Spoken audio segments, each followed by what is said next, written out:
What we're going to talk about now is simply some keys to self-motivation. And all of us have motivation of some sort. I define motivation as the desire to achieve that which you believe to be worthwhile. And many people go through life never getting in touch with their greatness because of the lack of motivation to push themselves, or because they have not found something that they believe to be worthwhile to challenge them. I heard a poem once that said, many a flower has bloomed unceasingly and wasted sweetness upon the cold desert air.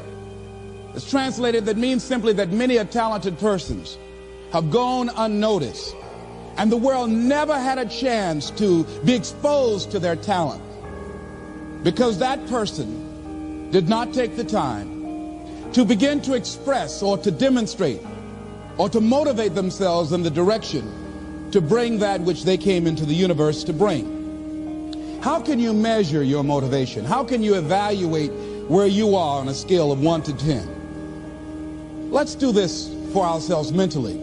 How do you rate yourself from 1 to 10? Your mental attitude about yourself, how you feel about you, how you feel about life. How do you rate yourself on a scale of 1 to 10 in terms of your physical appearance, in terms of your health? Do you take care of yourself? Are you allowing yourself to get overweight and out of shape? Are you conscious of your health? Are you watching the food that you take into your body? Do you make a deliberate effort to exercise? You know, it was George Burns, he said, we cannot help getting older, but we don't have to get old. And many of us get old before our time because we don't take time to take care of ourselves. Your environment is a very good indicator. On a scale of 1 to 10, is it what you want it to be? Do you find it desirable? Are you satisfied? The job or career that you're involved in. Someone said that 85% of the American public are unhappy with their jobs. Are you spending 8 hours a day just doing time?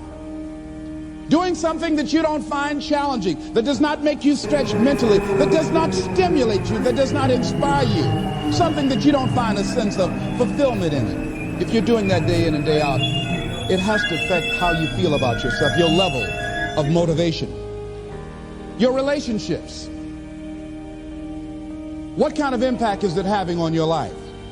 Is it nourishing or is it a toxic relationship? Does it drain you or does it build you up? Ask yourself that. How motivated are you to do something about it? Your contribution, your actions. What are you giving? Many people will leave the universe without a trace. No one will know they were here.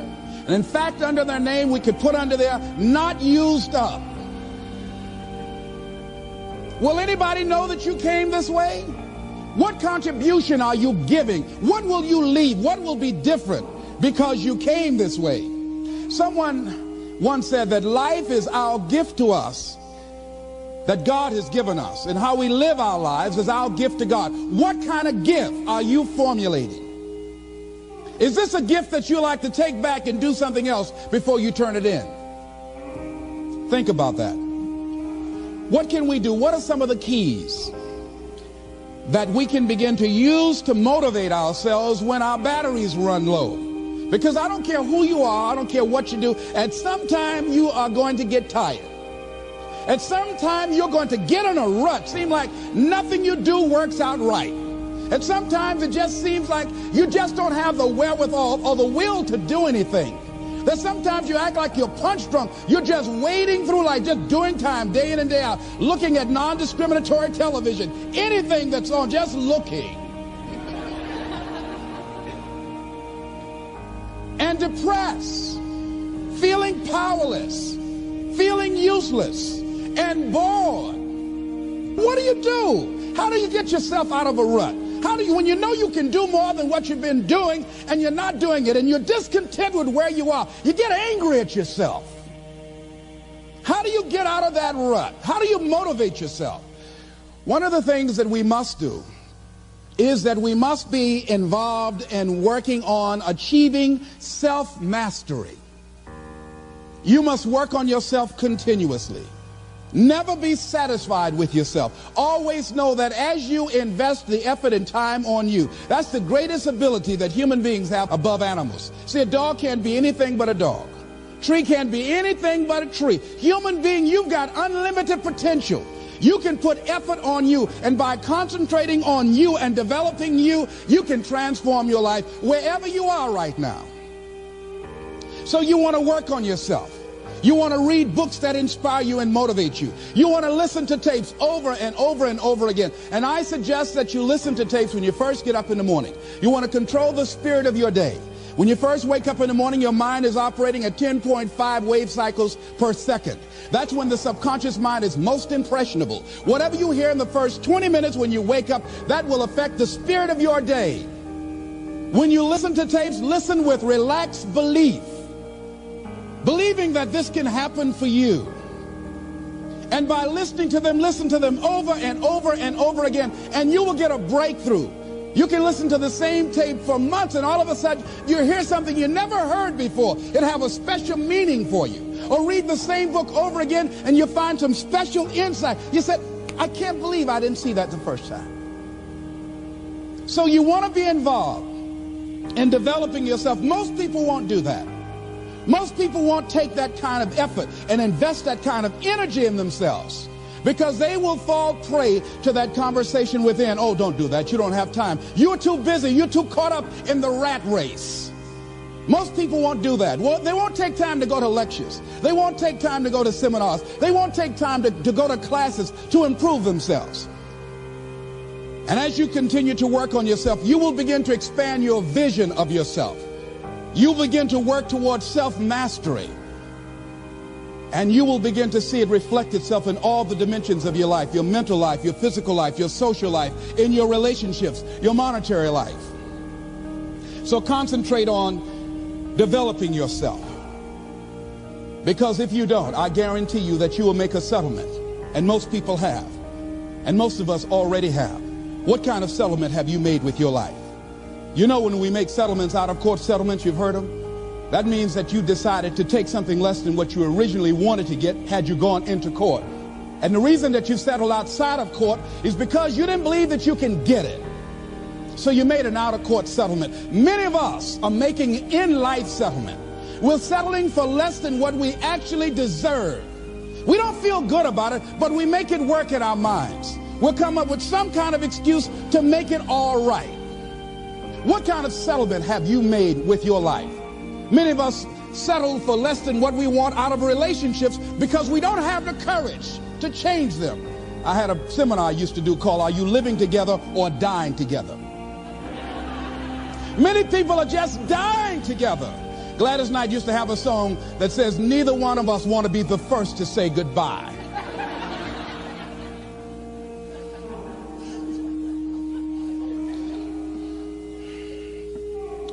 The next thing is, in order to begin to find some keys to self-motivation to drive yourself, in addition to working on yourself, and as you work on yourself, you feel good about yourself, and as you feel better about yourself, you treat yourself differently. Develop a health plan. See, you can't feel well and do well if you don't have good health. You can't perform if you don't have your health. Your health is valuable. Develop a health plan. A plan that you will follow, because this is the only vehicle that you have to carry you through this experience called life. And you want to take good care of it because you love you enough. You care enough about you. And that's not easy. It is not easy having a health plan and sticking to it. But you're worth it doing it again and again and again. I have lost 22 pounds several times. I always do it. I love potato chips. People who know me know I love M&M peanuts. I love peanut butter and jelly sandwiches. I love my mother's sweet potato pie. I love this. It's not always on my health plan, but I put it on there sometimes. I said life is too short to go without sweet potato pie. If I go tonight, I want you to slip a slice of sweet potato pie in my casket. And watch the smile on my face. Next thing is, as you take care of yourself, the next key is keys to motivation, to self-motivation. You want to live life with energy and passion. You want to make a conscious effort to be lively. See, in life, you either saying hello or goodbye. You either on the way or in the way. Leave dead people alone. Some folks just walking around looking sad. How you doing, honey? Stay away from these people. Just go away from them. It affects you.